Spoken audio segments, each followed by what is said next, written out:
The year was 1979, and it was my first year in high school. There's me making friends. My friends come out and they introduce me to this brand new type of music called heavy metal. And the album that was put right in front of me was Killing Machine by Judas Priest. They said, these are the guys who started it all. And that's history right there in the making. Anyway, let's get to the review. You guys know what's coming. Terry here again, guiding metal music soldiers like you to the newest metal music.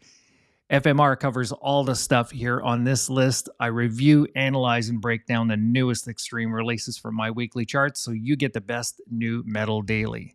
Today is the most awesome metal day because Invincible Shield by Judas Priest is the band's latest of 19 studio albums. Up for a fresh full metal review. Let's break this one down. I open the band's app page and I see that, listen to this, there are 14 strong sounding tracks totaling a whopping 64 minutes, an hour and 4 minutes here. The album cover artwork, as you can see, take a peek at it. I don't need to explain anything. It has the custom Judas Priest logo and it has standard fonts. Of course, I was attracted to it immediately thanks to the artist, but being Judas Priest, well, you know, that kind of helped too. They classify themselves in Apple Music as metal. Between that rating, the album artwork, the song titles, and a quick sound check, I'm visualizing something pretty heavy. My genre description before I start the review is, of course, OG heavy metal. We'll see if that changes in the end during my reveal. Track 1, in true WTF fashion, this is super heavy, even by Judas Priest standards. The energy, attack, grunt, and power is mythical. Bravo, guys, all the way through.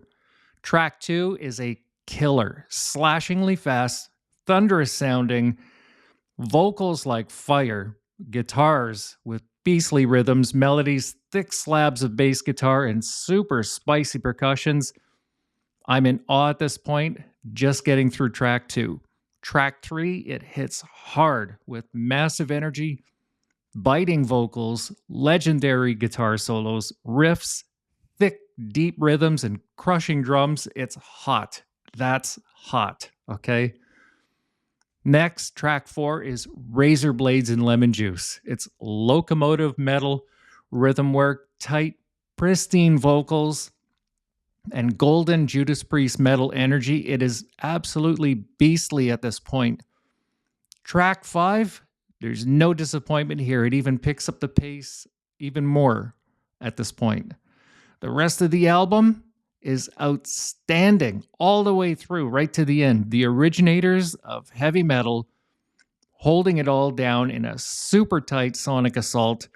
Superb work that stands with anything going in metal right now. Outstanding stuff.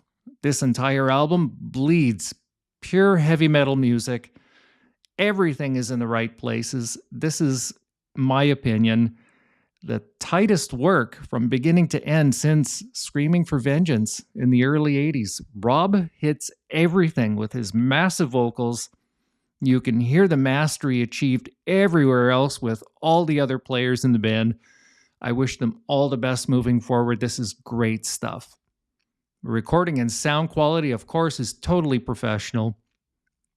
The production and musicality it has a refined sound with a certain energy that would suggest rawness. It's like these guys here have been to the spa and they're revitalized here.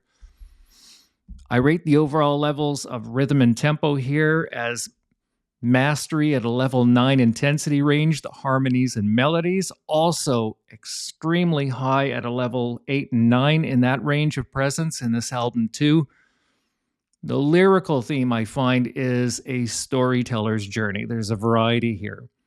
The range, flow, and layout of the album is consistent and tight. The tracks are arranged meticulously. I describe the vocals as, of course, beastly clean, ultra operatic, rangy Rob Halford sound here. Okay, this is amazing Rob Halford sound. The guitars I can only describe as massive burning riffs, hypnotic rhythm, and solo work extraordinaire. The bass section was big, tight, and thick. Finally, the drums and percussion performance was outstanding range, snap top to bottom with incredible speed. Overall, the energy and intensity here is massive. They remind me of Judas Priest, and I didn't wake up ChatGPT for a comparison today. The temperature rating here is Suncore Hot.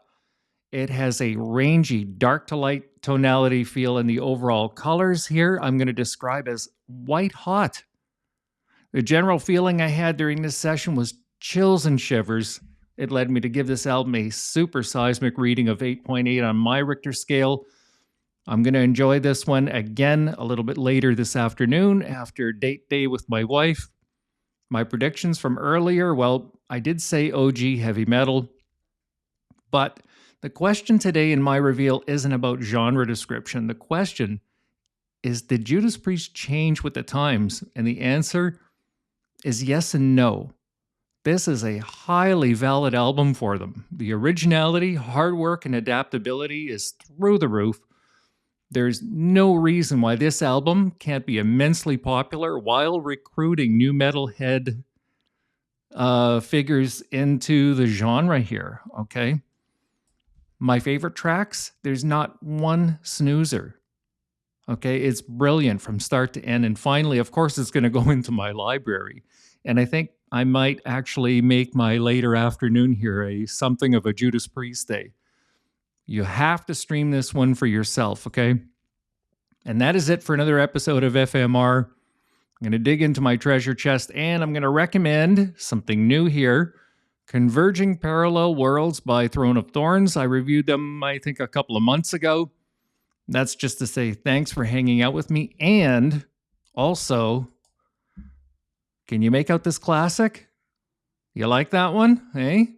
What about this one? This is the first time I pair 4 albums together for a full metal buffet, including one new one. And also, too, a recap from yesterday during episode 81. I reviewed Fragments of the Ageless by Skeletal Remains, and I added Heritage Deluxe by Distant from my secret stash to end everything off. And that is 6 albums in probably about upwards of 8 minutes here. So see that last episode for the full scoop too. Stream them for yourself and determine whether they are for you or not. Lastly, remember, you have the power to support all metal artists. Stream them, engage them on social, buy the merch, see them live if you can. Join me again soon for another episode of FMR. And finally, please hit that subscribe button, set up your notifications so you get your new albums here first, okay? Cheers, everybody, and have an amazing Saturday. Thank you.